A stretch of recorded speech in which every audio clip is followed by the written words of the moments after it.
Alright, today by Big J89 fanfiction.net. My Little Misadventure, Derpy Hooves.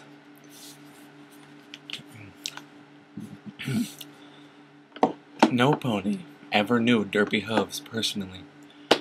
Ponies just take one look at her and assume what they see, a not too bright creature that doesn't seem to fit in. Unknowing to most ponies, however, Derpy know how ponies think of her, but she still greet them with a smile and continue with her job as one of Equestria's mail carriers. Despite being smarter than she lets on, Derpy can be a bit airheaded at times, which may have caused ponies to look down on her. Today, Derpy is in the back of the post office helping the other coworkers sort out mail for the next day. Her boss soon came into the room with the other ponies and stared directly at Derpy, who didn't notice her boss. "Derpy Hooves!" shouted the boss as loud as he could in the mailroom. Derpy immediately stopped what she's doing and fearfully turned to her boss, who happens to catch sight of Derpy. "Derpy, I need to speak with you pronto. Drop whatever you're doing and meet me outside." Every pony watched as their boss flew out of the room, and their attention soon turned to Derpy, who was nervous about what could happen. One pony moved closer to Derpy and asked her a question. "Hey Derp, what was that about? You don't think it had something to do with you working back here with us for today, do you?" "I don't know," responded Derpy, sounding nervous as she thought about what might have happened recently that made her boss sound angry. Despite what might have happened, she quickly shows her bright smile. "It's probably nothing. I shouldn't be worked up over something I don't know, right? He might have needed some help in the post office today and wanted to thank me."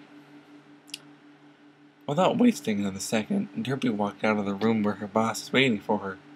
Derpy saw her boss standing just outside the door, waiting for Derpy to show up. With a smile on her face, Derpy greeted her boss. "Hello, sir? You wanted to see me?" Her boss looked at Derpy. He always sounds grumpy every time he speaks, but his 5 o'clock shadow on his face made him look angry. "Yes, I did.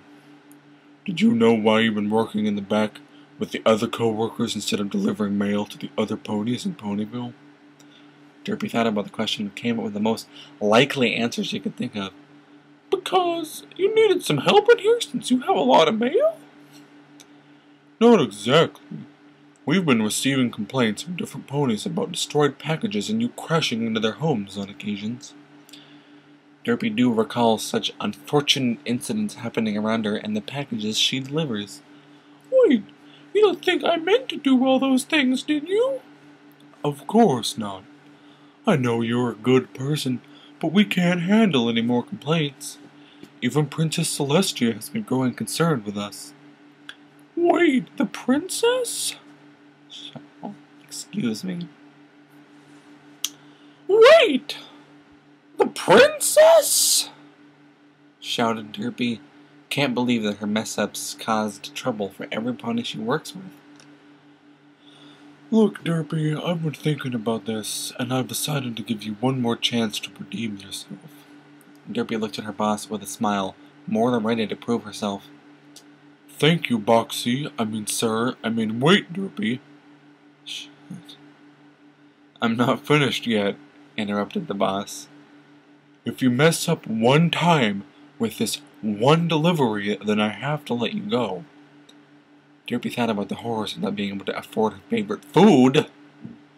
"You mean no more muffins?" "Well, yeah, that and you won't be able to afford the essentials like food, furniture for your house, clothes for when you want to go out to an exclusive party." "Muffins," Derpy said to herself, not really listening to what her boss is saying. With a deep breath, Derpy's boss gave up and agrees with her. "Yes, Derpy, no more muffins." Derpy's attitude quickly changed and looked more determined than before. "Don't worry, sir. I'll make sure that the package is delivered in one piece." "I'm glad to hear that, Because I have a package that I need for you to deliver right away. Pointed to a box sitting next to him. One of the ponies forgot to take this package with her before she set off, so I'm trusting you to deliver this package to a pony by the name of Applejack.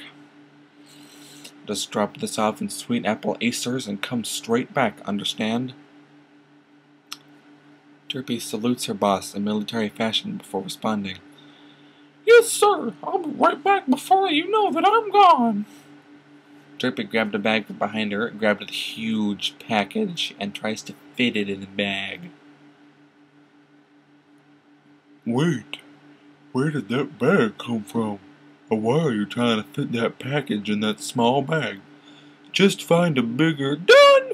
Shouted Derpy as she zipped up her bag and walked towards the exit. I'll be back with some good news, I promise!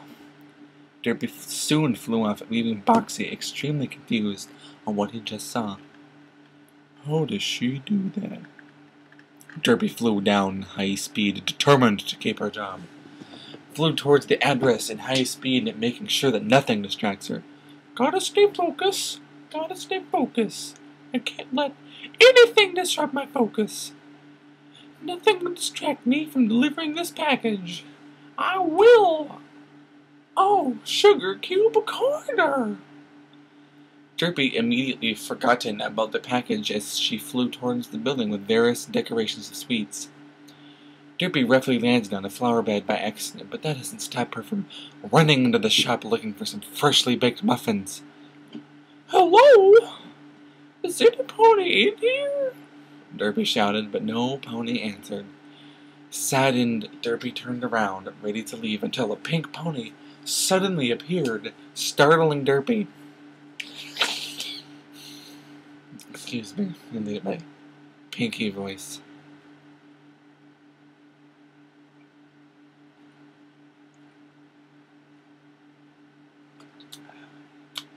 We have really crappy water in my house. It tastes like mold. So I think I'm dying faster because of it. No. Hey! Welcome to Sugar Cube Corner. The name's Pinkie Pie. Nice to meet ya. I already know who you are, Derpy. By the way, where did you get that name from anyway? Did your parents name you that? Is it a nickname? Was it you named by a group of people on the internet? Just because you showed up in one episode with your eyes far apart like it is now? Oh, do you have a daughter? I never would have imagined you having a daughter. Is it just something else the fans made up too? I know I'm asking a lot of questions, and I have tons more. Like, what does that cutie mark on your flank means? My cutie mark is balloons because I like to throw parties. What about you? Derpy didn't even pay attention after the third sentence, since her mind faded away with the kinds of questions Pinkie Pie threw at her, so she responded with the first thought on her mind. I like muffins. The two ponies stared at each other for a while with nothing to say until Pinkie broke the silence. Oh, I totally like muffins too. I think I have some in the oven right now. Let me go get them so we can eat. Pinkie happily skipped towards the kitchen, grabbed a mitten with her mouth, and opened the oven door to see Derpy inside the oven, already eating the muffins in the sweltering heat. Damn. I like how this is turning. Amazed, Pinkie Pie asked Derpy a question. Wait, how did you get in there? I don't know. I like muffins. Pinkie Pie looked at Derpy, slowly growing suspicious of Derpy. A few moments later, Rarity is walking towards Sugar Cube Corner, levitating a candy-covered dress she made for Pinkie Pie. I honestly don't understand why Pinkie would ever want me to make this atrocious dress. I know she'll want to wear this to promote the bakery, but a candy-covered dress, it's just you. I'm just glad that no pony saw me with this thing. Rarity made it to the front door, but before she could open it, she heard strange sounds coming from the shop. Curious, Rarity peeked to the window and saw a terrifying sight. Pinky and Derpy jumping all over the place, making a mess and eating whatever sweets they can get their hooves on. Oh no, Pinkie Pie. Another one. Wasn't one enough? Rarity said to herself as she slowly backs away, hoping that neither of them catch sight of her. That's it, Rarity. Just back away slowly. Go home and lock the doors. I'm sure Pinky doesn't need the stress today, right?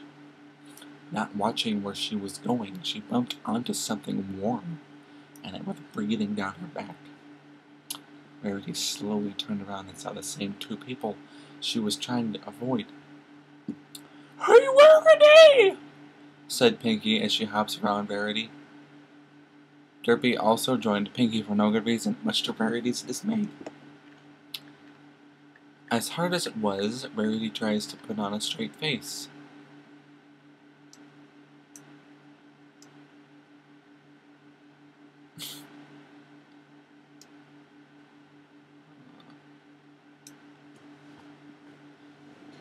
Girls, what are you three doing?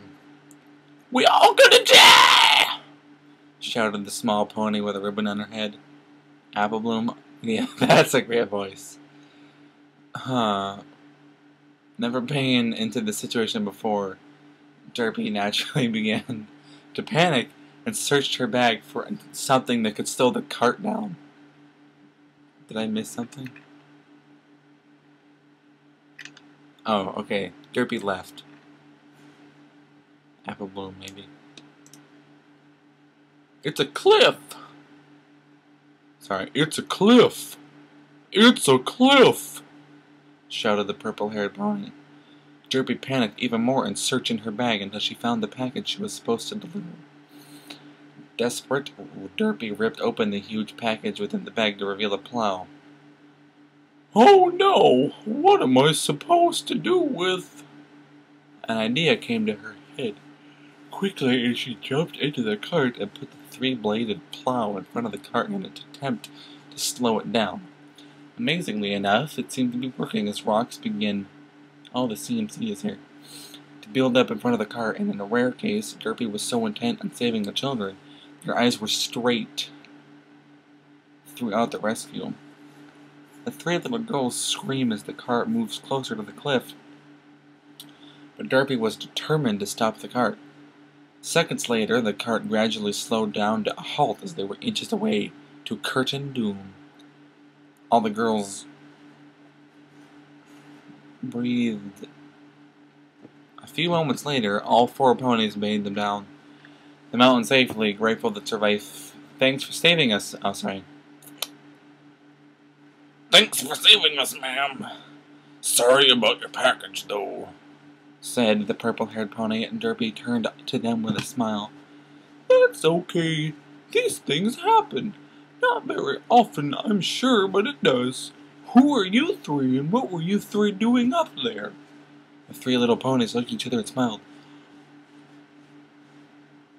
Scootaloo has purple hair. Cool.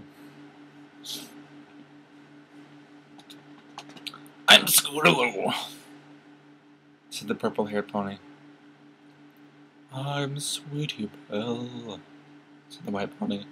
And I'm Apple Bloom, the best pony, said the pony with a ribbon on her head. And together we are the Cutie Mark Crusaders, shouted the three girls in unity.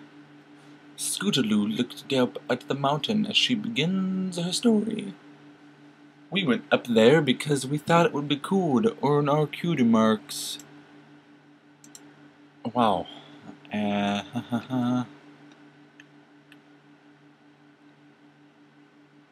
was something, it was as planned. We didn't know the cart would go that fast.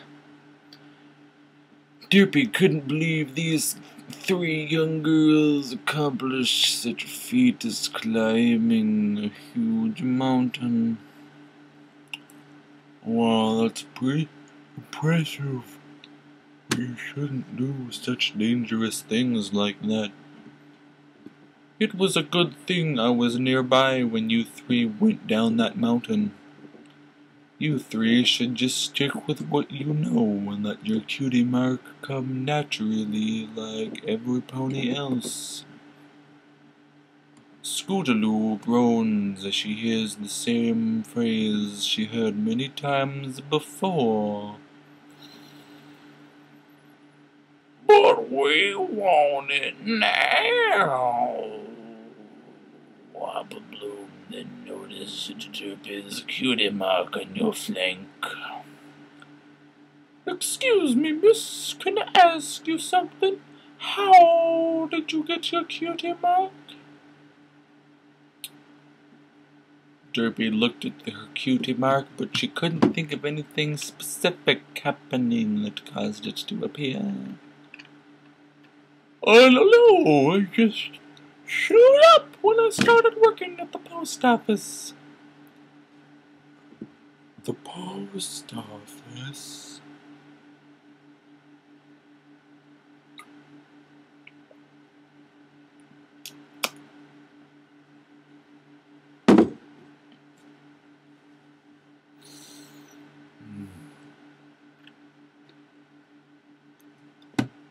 Are you sure that's okay, miss? Sweetie asked, pausing after realizing she doesn't even know the name of the pony that saved her life. You can call me Derpy Hooves, and it's okay. I was already in trouble because the package was damaged anyway, so I might as well save your bacons as well, even though you three aren't pigs. Pony bacon. Derpy walks away as the three little ponies stopped to realize what Derpy had said. Moments passed as the four ponies finally made it to Sweet Apple Acres. Not too far off, they see Applejack kicking an apple tree, causing all the apples to fall into the bucket perfectly. Applejack! Applejack! We're back! Shouted Apple Bloom as she ran towards her big sister. The other ponies only walked closer to the two siblings, and Derpy became more nervous with each step she takes. Applejack saw the male pony and two of her little sister's friends walking toward her and greeted them as well. Well, howdy, y'all. It's nice to see some. You know, I can read her voice regularly, and it would be just as country. Applejack puts the cunt in country.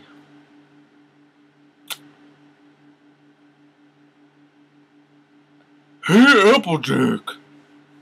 Sorry. Hey, Applejack! Shouted Scootaloo as she and Sweetie Belle began to run around the farm with Apple Bloom. Applejack leaned closer to Derpy to whisper something in her ear. Hey, they didn't cause you any trouble, did they? They can be a real handful. Oh no, they've been wonderful. I really like the company.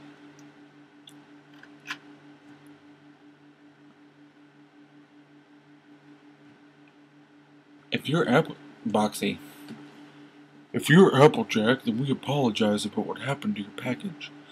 We've taken the immediate response of laying her off due to poor work performance. Applejack's eyes widened at the news of Derpy's departure. Wait a pony picking minute. I don't want her to get fired. I came to apologize and thank her for saving my sister and her friends' lives. Boxy and Derpy's eyes widened by Applejack's words.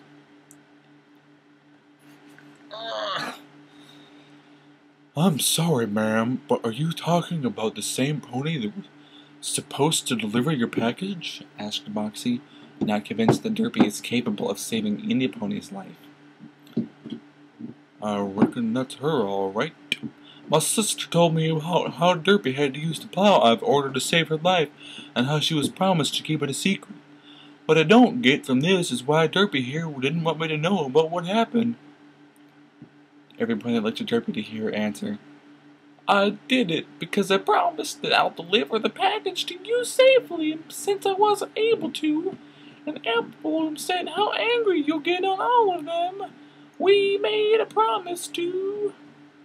Now wait, interrupted Applejack. Sure, I might be a little bit upset about the package I've ordered, but nothing the world is more important to me than my friends and family. If you just told me from the beginning, I wouldn't be so hard on you. I can replace that silly contraption anytime, but no money can replace life. I just have to work just as hard as I did before so I can order another plow, and when that day comes, I want you to deliver it to me.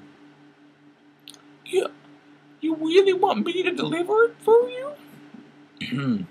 Asked Derpy with excitement in her voice. Well, I certainly don't mind. What about you, Mr. Bossman? Well, I certainly don't mind.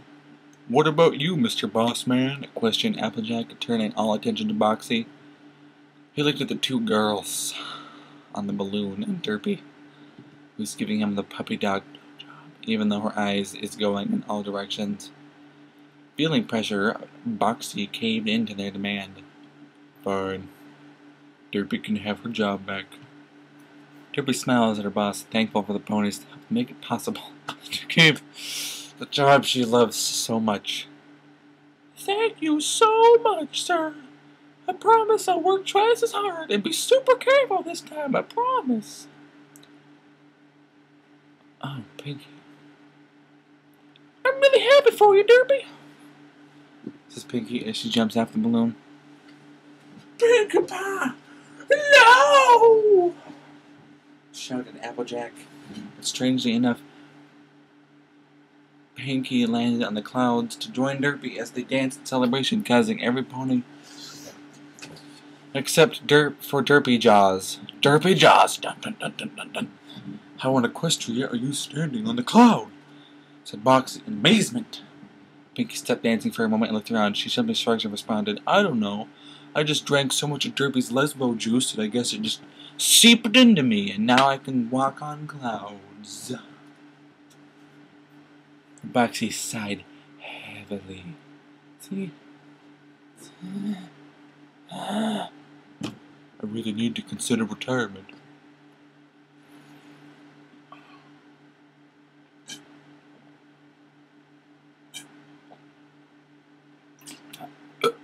God, fuck.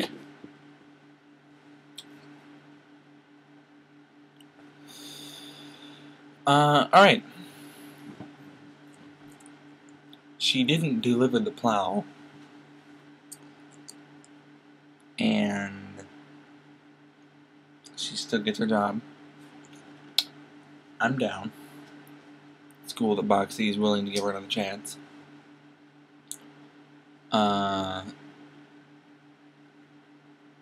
Maybe they could just, like, string, I don't know, a terminal cancer patient around so that she always has to be trying to save someone's life so that her eyes focus. Maybe the finale for season 2 is that Derpy gets cancer. I don't know. I thought it was cool. Maybe I just wasn't reading it right. But, I gotta say though, I thought the idea was really cute. I would definitely give it that. It was a good length, I guess. I give it a It's a sound effect I gave it. Yeah, we're done here.